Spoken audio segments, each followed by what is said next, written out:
नमस्कार व्यूअर्स, एक बार फिर मेरे साथ अमोघ लीला प्रभु हैं। अमोघ जी, आपका बहुत बहुत स्वागत और बहुत बहुत धन्यवाद समय देने के लिए। अमोघ जी, कलयुग चल रहा है। कलयुग में अलग अलग तरह के प्रलोभन हर व्यक्ति के जीवन में आते रहते हैं। आप तो भक्ति में हैं और लोगों को भी कहते हैं कि वो ईश्वर की भक्ति में जुड़ें, लेकिन इस कलयुग में भक्ति करना बड़ा मुश्किल सा काम है। आपने तो खुद एक्सपीरियंस किया होगा, मैं कह रहा हूँ। तो आम आदमी क्या करे, कैसे करे भक्ति? साधारण कुछ आसान शॉर्टकट बता दीजिए, कोई आसान तरीका जिससे उसका भी काम चल जाए, भक्ति के मार्ग में भी थोड़ा आगे बढ़ जाए और घर गृहस्थी दुनियादारी भी निभाता रहे। जी। एक्चुअली भक्ति करने के लिए वैसे तो हमारा बड़ा सिंपल फॉर्मूला हुआ है ABCD। A फॉर एसोसिएशन और डिवोटीज, यानी कि भक्तों का संग करना चाहिए। पहले ये हुआ करता, पहले गृहस्थ लोग काम करते थे, खेती बाड़ी करेंगे, फिर शाम को गांव के महंत जी जो है कृष्ण कथा सुनाएंगे, राम कथा सुनाएंगे, हरि कथा सुनाएंगे, और इस प्रकार सब सुन करके अपना घर गृहस्थी भी देखा करते थे, भक्ति भी चला करती थी, खेती बाड़ी भी चला करती थी। So that was our culture. तो इसलिए संगति जो है बहुत जरूरी है। तो इसलिए गृहस्थों को चाहिए एक तो टाइम निकालें साधु संग करने के लिए। तो उसके लिए भले आपको कैलेंडर बुक करना पड़े कि भाई संडे को मॉर्निंग को हमें तो जाना है और वहाँ पर मंदिर में जा करके हरि कथा सुननी है, भक्तों का संग करना है, जो डाउट्स हैं गीता को लेकर के, भागवतों को लेकर के पूछने हैं, कैलेंडर बुक करना चाहिए। उस वक्त कोई आ रहा हो, उनको बोले नहीं जी मॉर्निंग में हम है नहीं, एक्चुअली हम लंच में वी कैन मीट।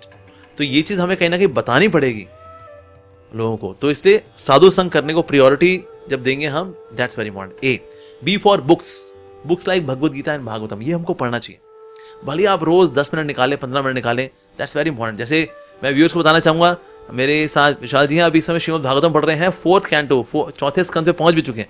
सो नियमित रूप से रोज थोड़ा थोड़ा पढ़ते हैं, तो ये पॉसिबल है, बिल्कुल पॉसिबल है। और गृहस्थ जीवन में है, सो गृहस्थ व्यक्ति भी थोड़ा थोड़ा पढ़े, तो इससे शास्त्र इत्यादि पढ़ सकते हैं। और बड़ा रोमांचकारी होता है सारा अध्ययन जो है, क्योंकि ऊंचा टेस्ट है।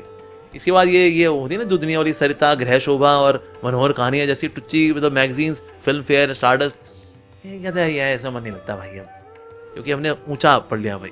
तो रोज 10 मिनट 15 मिनट निकाला जा सकता है। जैसे अब देखिए यूपी बेल्ट है ना, वो रामचरितमानस पढ़ने का उनमें कस्टम है, इतना कल्चर है, पढ़ते ही पढ़ते हैं लोग, रामचरितमानस पढ़ेंगे, वाल्मीकि रामायण पढ़ेंगे। सो ये रहता है। तो इसलिए पॉसिबल है, बिल्कुल पॉसिबल है, रोज 15 मिनट निकाल सकते हैं। C, तो A for association of devotees, B for books like Bhagavad Gita Bhagavatam, C for chanting of Hare Krishna Mahamantra. भगवान का नाम लेना चाहिए। नाम लेना जो है बहुत सरल भी है और बड़ा प्रभावशाली भी है। तो इसलिए भगवान का नाम लें। जैसे हम लोग लेते हैं हरे कृष्ण कृष्ण कृष्ण हरे हरे, हरे राम राम राम हरे हरे। सो कलयुग केवल नाम आधार है। कलयुग जो है वो वास्तव में उसमें नाम ही आधार है, और हमसे कुछ होने का तो है नहीं।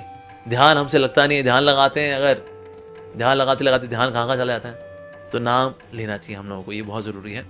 और फिर D for diet of Krishna prasadam, यानी कि भगवान को भोग लगा करके हमको प्रसाद पाना चाहिए। शुद्ध शाकाहारी भोजन हो, बिना प्याज लहसुन का हो तो बहुत ही अच्छा है, क्योंकि जो प्याज लहसुन होते हैं ना अपनी गंध छोड़ जाते हैं, तो सारा आपकी सब्जी मतलब एक ही जैसी हो जाती है। तो इसलिए इस प्रकार से आप भगवान को भोग लगा करके प्रसाद पाएं। D for diet of Krishna prasadam. E और F भी है एकादशी फास्टिंग, पर आप ABCD फिलहाल करें।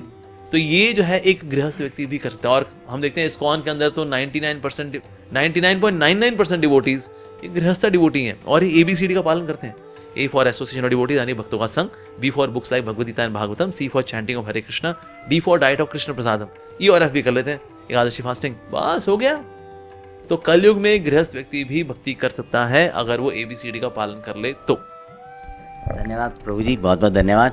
तो व्यूअर्स, आपने सुना कि कलयुग में कैसे भक्ति है। मैं यूं कहूं कि भक्ति का शॉर्टकट है प्रभु जी, भक्ति का शॉर्टकट है, बाकी सारे शॉर्ट सर्किट है।